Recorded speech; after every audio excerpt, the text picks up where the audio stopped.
pupunta, ha? Tatakas ka? Alis na sana ako eh. May kaso nakita kita. Halika nga dito. Kaya? Sigurado ako matutuwa sa akin si Eloisa. Ako to? Ano password mo, ha? 666, ano? Kala mo maigasahan mo ako, ha? Hoy, gumising ka! Tulungan mo kay Gigi, dali! Asa si Gigi? Para! Gigi! Ano na? Ano na? Uy! Wala! Uy! Wala po nang naabutan natin yung jeep. Wala kaya ako sa ospital. Mahimik ka dyan, ha? Nasa pangalit na tayong dalawa. Masamang loob ko kay Eloisa. Para makalimutan niya lahat ng mga pasakit ng mga pinaventuro sa amin. Hindi niya nakuha yung pagtanggol ng tatay niya. Hindi mo sa kanan, si Eloisa nasaktan ko talaga sa nangyari. Gusto sabihin ni Eloisa kay Tay Andoy na may update sa kaso. Nasabi kasi ni Gigi sa kanya na alam na kung sino pumatay kay Tay Andoy. Have Gigi submit a sworn statement as soon as possible. Make sure na hawak na niya yung supporting evidence. Sa ganun, tuluyan na mapapawalang sana si Bobby at makakauwi na sa inyo. Dito ka dinala ng driver ng jeep matapos kang mawala ng malay. Okay na ho ako. Salamat sa tulong at babalik na lang ako sa lang pera dito, ha? Thank you, ha? Eloisa, may importante ako sasabihin sa'yo. Anong ginagawa ng babae niyan dito, ha? Alam ko na lahat, Gigi, kung si Oscar. Ano na ng boyfriend mo si Oscar? Huling-huli ko kayo. Kaya mo ako binugbog, di ba? Atikot, para talaga ulit ng babae. Dali ka nga atikot. Tama na! Sabi ko si Eloisa eh. Hindi siya ritigil hanggang hindi niya ako napapatay. Nasabi ko sa kayo naniniwala sa sinasabi ng babae niyan.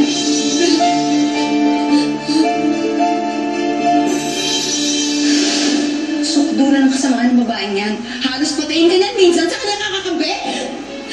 Gigi, nagsinungaling ka sa akin. Hindi mo sinabi sa akin ang tungkol kay Oscar. Ano ba? Alam mo yan, matagal nang tapos yun. Nakita ko kayo magkasama. May masama kayong pinaplano. I'm so disappointed, Gigi. Akala ko kaibigan kita, yung pala. Girl! Sino ni Oscar ang pumatay sa tatay mo? Dinig-dinig ko, ano ba?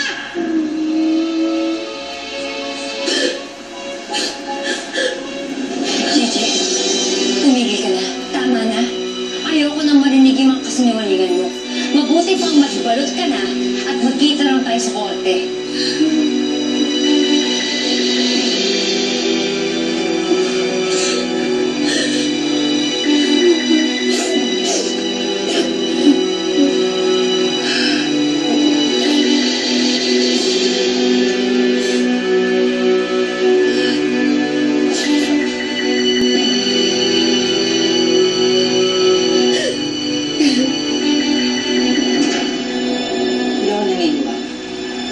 Nakita si Gigi na mismo nagsabi na tukuyin niya kung sino yung pumasabay at Tay Andoy. Kung hindi si Bobby, eh sino? Yun nga kasi sigurado pa namin dahil nung kausap ni Gigi si Eloisa na po tinulay niya. Alam kong kapatid mo si Bobby kaya ginagawa mo lahat para sa kaligtasan niya. Pero pasok-pasok na ako, Lucio. Mahirap nang magtiwala sa lahat ng mga sinasabi niyo. Mabuti pa siguro, huwag ka munang pumunta rito. Nay, Mas mabuti nang hindi muna tayo magkita para iwas sa gulo. Nay, Hindi niyo alam kung gaano akong nasasaktan sa tuwing pinagtatanggol niyo si Bobby. Nay, gusto lang ako makatulong gaya na hindi gusto lang maayos mo lahat. Hindi, Lucio. Hindi na tumaayos. Kaya mabuti pang magkalimutan na tayo. Alam ko, napakalaki ng utang na loob namin sa'yo, pero sa ginawa ni Bobby, kay Andoy, tumalas na.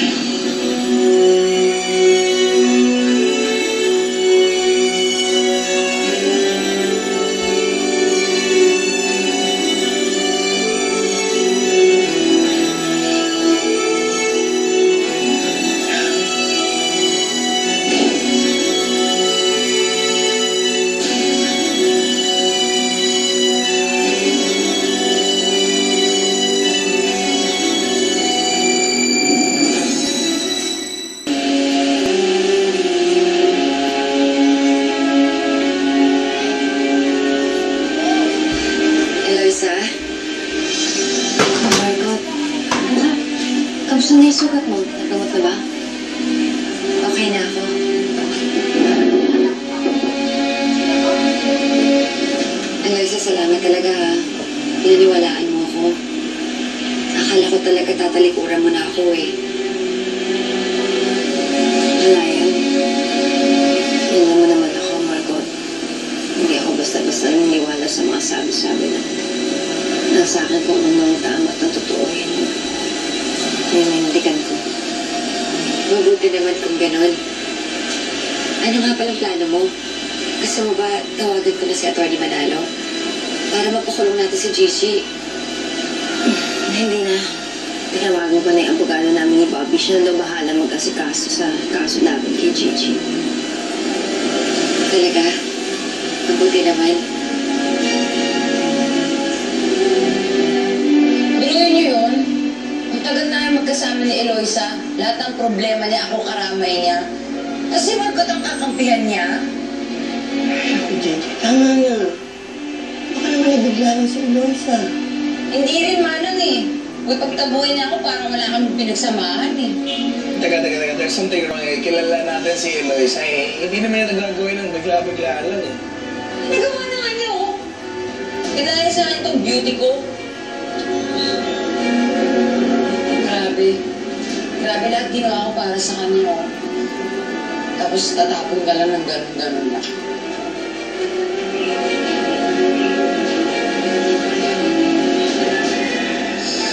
So, di ba, kausapin ko si Eloisa, magkaayos lang tayo.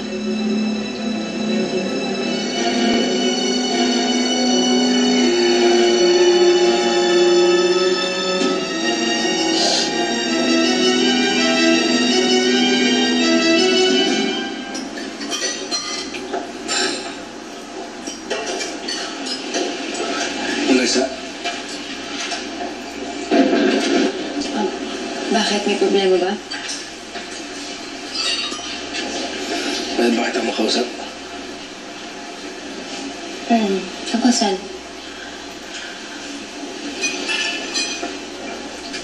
Nag-aaway daw kayo ni Gigi. Ano nangyari? Pinalayas mo daw. Oo.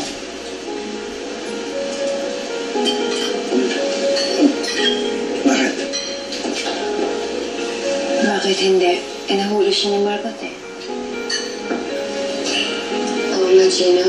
Dapat mag-ingat tayo kay Gigi. Kasi hindi natin alam kung ano yung mga susunod yung gagawin.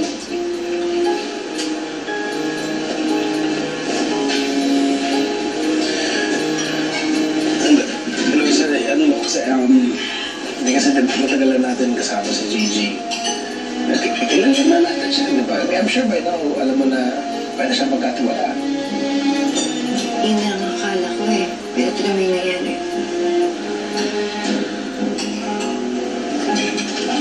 You know, I'm sure misunderstanding lang to and kapag nawala na yung galit mo sa kanya, magkakabatirin ka. I'm sorry, Lucio. Nakapag-desisyon na ako. Alam ko yung ginagawa ko.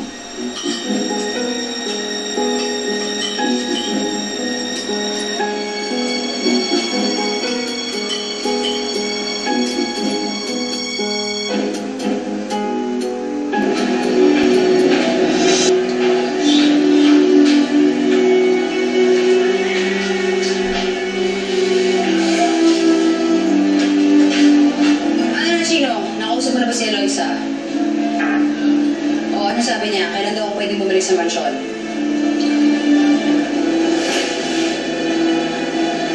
Ewan ko. Dahil kahit anong paliwanag ko kay Eloisa, hindi naman siya nakikinig. Sarado talaga yung isip niya. Paano yan, Chino? Paano kung susulan lalo ni Margot si Eloisa? Baka bukas makalaway pagdampot na nila ako sa mga pulis, ha? Hindi mangyayari yun. Paano mo sabi yun? Eh, siya tinungan nilaglag niya.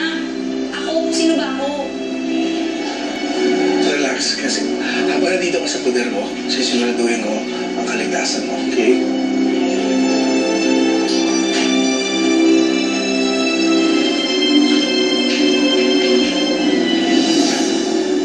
Hello, Oscar.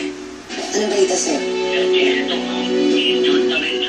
Pumunta talaga sa akin yung babae yan. At babayaran niyang ginawa niya sa akin. Bilis-bilisan mo naman magpagaling. Kailangan ko ng kumilos. Habang nauuto ko pa sila dito sa mansyon. Eh, ano na nga ba ang plano mo? Siyempre, iniisa-isa ko na silang sinisingil. Si Ate Lua nakakulong na.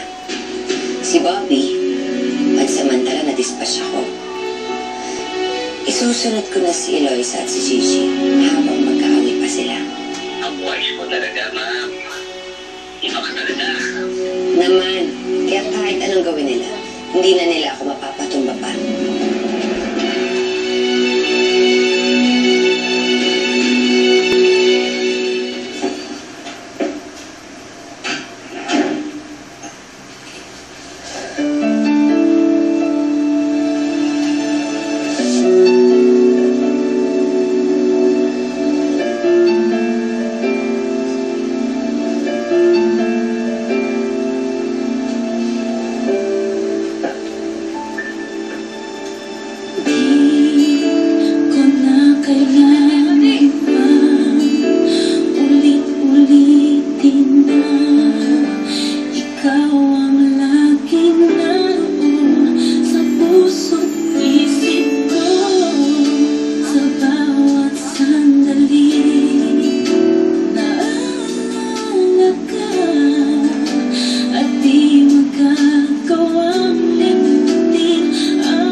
Say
sister-in-law.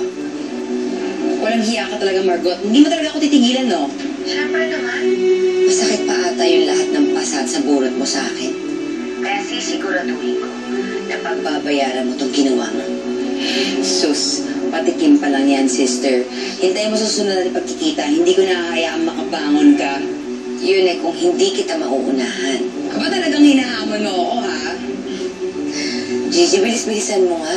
At baka mainip ako, uunahin ko tong si Eloisa na sa katabing kwarto niya. Bakit anong plano mo kay Eloisa? Yan naman ginagawa sa mga limpa na pilit tumitikit. Di ba pinapatay? Naku, Margot, huwag kang magkakamaling saktan si Eloisa, ha? Sinasabi ko sa'yo. Bakit may magagawa ka ba? Sige. tingnan natin kung pipigilan mo ako. At pagkatapos, Ikaw naman ay susunod ko. Kaya maganda ka.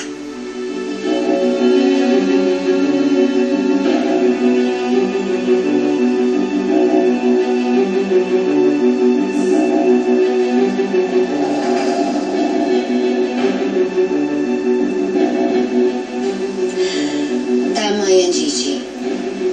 Pumunta ka na dito at ipagtanggol mo si Eloisa. Isasabay ko na kayong singilin para mas madali yung buhay natin.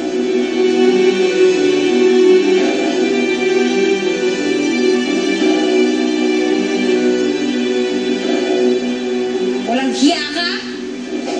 Walang hiya ka, hintayin mo ako dyan! Gigi! Bakit ano nangyari? Tumawag si Margot eh. Sabi niya papatayin daw niya si Eloisa. Sigurado ka? Kilala ko si Margot, Nay. Kapag nagbantayan, tinotoo niya. Ay, naku. Nasa si Gina, Nay. Kailangan may ligtas si Eloisa. Ay, kanina pa umalis. Meron lang siyang aasikasuhin. Ay, pakitawagan na lang mo siya sa sinya. Kailangan ko pumalis. Pupunta ako doon sa mansion. Hindi ko kaya to.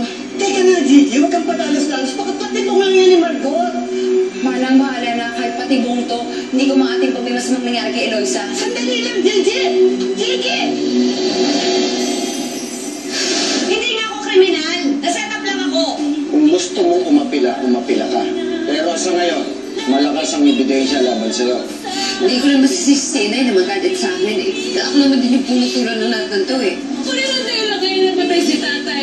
Tanggap ko din na hindi nila ako mapapatawad. Ako mismo hindi ko mapapatawad na sarili ko. Kaya may kailangan kayo malaman. Tungkol sa pumatay kay tatay. Ilang beses ko bang sasabihin sa'yo na ayaw ko nang pag-usapan yan? Pero Nay, wala ko kasalanan si Kuya Bobby. Si Ate Margot. Siya ang nagutos na patayin si tatay. Oh! Kailangan mo dito! Pwede! Pwisit kayo! ikaw ang buwisit. Anong petsa na? Matulog ka nga? Ilaway mo nga? Hilamos na ako. Ako ka na ito eh. Lenny! Itiwan mo siya. Tama na yan. Ginawa? Bakit mo ginawa yung sa asawa ko? Yung ako walang laban na yung kaya mong saktan. Katulad ni Andoy. Lumpo na lang, pinintihan mo pa. Bakit hindi? Isa lang siyang pasungot. Sana nga lang, hindi lang kasama mo namatay. Pati nga si Eloisa. Oh,